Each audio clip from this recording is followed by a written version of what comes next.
Hello, this is the RPG Crawler, and welcome to another Indie Game Friday, where each week I take a look at a different independent computer role-playing game. This week I'm taking a look at one I already covered back when it was in early access. Developed and published by 30 Parallel, Terra Alia was released on May of 2021.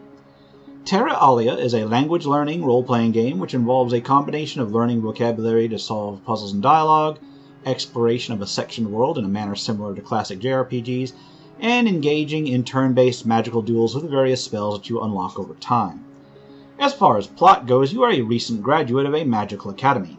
Called to a distant land by your former professor, you find that she has disappeared and must piece together clues as to what happened to her, all while dealing with learning the language of the land and unlocking a mix of magical and technical techniques. When you create a new game, you select a primary language, then the one you wish to learn. Theoretically, Terra Alia will support any pairing between the languages it supports: English, Chinese, Portuguese, French, Italian, German, Russian, Japanese, Korean, and Spanish. Once you've selected your two languages, you then select a game mode. Vocab mode de-emphasizes the conversations, focusing more on vocabulary items and makes the game somewhat easier overall, while Dialogue Challenge mode ups the difficulty of getting through dialogue challenges, thus making the overall game much more difficult. You then enter the game and may create your character. You select a name, a gender, as well as a number of appearance factors. There is a brief intro and then tutorial section in which you unlock the various parts of the interface. Not that there's many of them. Once you've poked around a bit and get used to things, you'll see that the main portion of the screen is a 3D display of the world using a fixed camera angle. Items and people you examine are highlighted when you mouse over them. Right-clicking on an item you don't know the name of will give you the name for it in the language that you have chosen to learn, thus adding it to your vocabulary. Clicking on an NPC may initiate a quick dialogue, whereas NPCs with actual dialogue challenges have an exclamation mark over them or other such object. NPCs with quests or tips have question marks over them, and there are the occasional shop NPCs that have the appropriate shop symbol over them.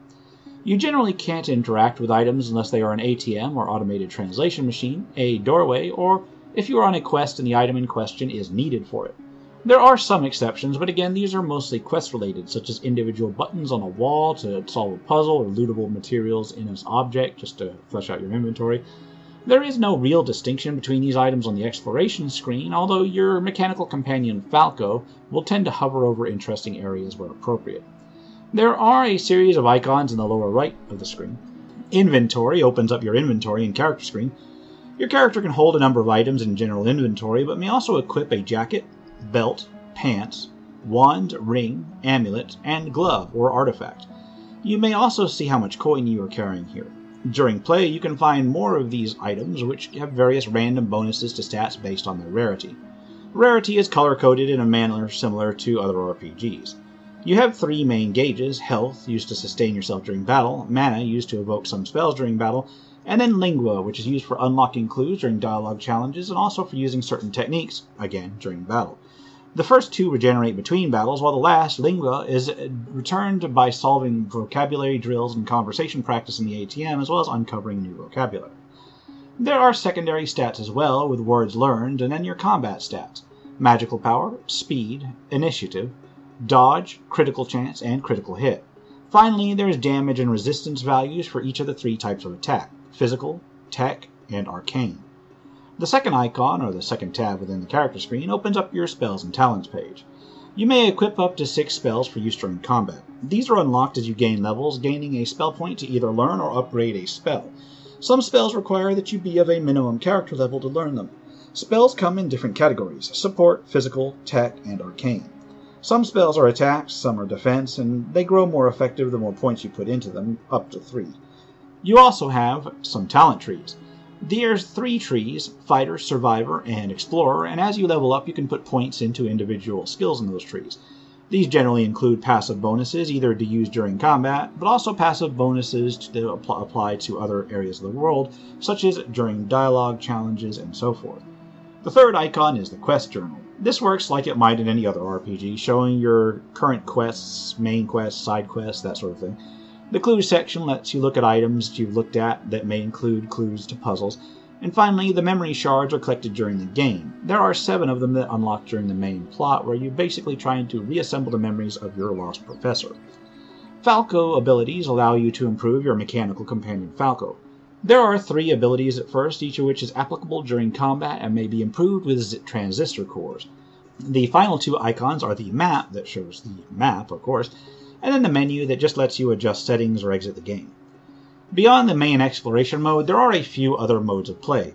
Perhaps most important is your ATM. These are stationed in areas and allow you to review and practice your vocabulary that you've unlocked. Furthermore, as certain dialogue challenges are scanned in and encountered, it gives you a chance to practice the exchange. It's very important to understand that the dialogue challenges may not necessarily give any indication as to the meaning of the words involved unless you previously unlocked them or unlocked them on the fly with Lingua during the challenge. And this is applicable within the ATM itself, except that you can't actually expend Lingua in the ATM. The next mode of play is the dialogue challenge. These often gatekeep sections of play and as such are unavoidable. They involve an exchange of dialogue lines with an NPC in a challenge-response sort of format. The NPC gives a question, you give a response, and so forth. The question is given up top, while the sections of your answer are given in the bottom. In the upper right, you have a trust meter. The further from the correct response you give in any exchange, the more the trust meter decreases, and you will fail if trust is reduced to 0. You can generally come back and try again, however. To answer, you simply drag the response sections into the answer section into the right order. They are not initially translated, although you can request a hint for one lingua to determine the meaning of that word. You can also select an answer guide, which will give you the answer in spoken form, leaving it up to you to determine the order that you put them in from that spoken form. Finally, there is a combat mode. Combat is just a turn-based duel between yourself and one opponent. Your health and mana is shown on the left, while your opponent's is shown on the right. It's less static turn-based and more active time battle sort of style. Both characters have a readiness bar above their heads. The readiness bars increase automatically until one or the other fills. Enemies automatically select their moves, while the action is actually paused if it's your turn, so you can take your time in selecting your spell based on your situation. Spells have not only a type, a mana cost, but also an effect and a speed. When you select a spell, you then trigger a target, either yourself or your opponent, and then the spell is cast. This involves a bar filling up in time over your character's head. Opponents cast the same way, and the speed at which the bar is filled is based on the spell speed. If you are hit with damage while a spell is being cast, it can be interrupted, and this goes for your opponent as well. It can be possible to, if your opponent is casting a slow spell, interrupt them by using a quick one. This is a very viable strategy. Some opponents are resistant to certain types of techniques, physical, arcane, or tech, and thus you will want to queue up those techniques that would get through so they actually land. You can also trigger a focus mode by casting spells in order, which will enable you to queue up several spells to go off all at once during a battle. This does require a quick vocabulary test at first, where you match the words with their translations as they spin around on the screen. With the more you get right in a certain amount of time, the more spells you can queue up. The idea behind each duel is pretty simple besides that. Reduce your opponent's hit points to 0 before they reduce yours. Completing a duel or a challenge will grant experience, which accrues towards level up. When you level up, you get spell points and talent points to distribute. As far as presentation goes, the graphics are decent enough, rather colorful and clean, resembling something out of the late PS2 or early PS3 era with a minimalist sort of user interface that stays out of the way. The starting area has a sort of techno-Hogwarts-esque feel to it, but expands into a broader world over time. The music is pleasant and atmospheric, although I honestly didn't find anything exceptionally catchy about any of the tracks. The writing varies from pretty competent to somewhat mediocre, with the quality declining in certain areas as a function of needing to be translated literally between several languages. While this doesn't impact the overall story itself, this can result in some exchanges seeming rather simplistic. The lack of interaction with the environment can also make the world seem somewhat limited, at least once you've harvested an area for vocabulary. The battle system is interesting enough, although it is only limited in terms of connection to the whole idea of language learning, mainly through the focus system, which is essentially just a flashcard quiz when it's triggered, and the fact that some spells use lingua to power, like the dialogue challenges do as well, which can only be regained through the ATM or through vocabulary work. Overall, the gameplay itself isn't too bad, though. My main criticism of the game comes from the dialogue challenge section. Now, Terra Alia is pretty decent as a vocabulary flashcard style system, letting you learn individual words through repeat exposure, but the dialogue challenge system requires some knowledge of the grammar of the language that you're trying to learn, as well as first-time exposure to certain words that might have multiple forms. There is no built-in method of learning the grammar of a language within the game except via trial and error methods. And this is understandable due to the breadth of languages supported, as they may have very different grammar rules, and there's no one way to code one system for every single one. This does mean that while an excellent game for vocabulary reinforcement, it is best used as a secondary resource rather than a primary language education tool.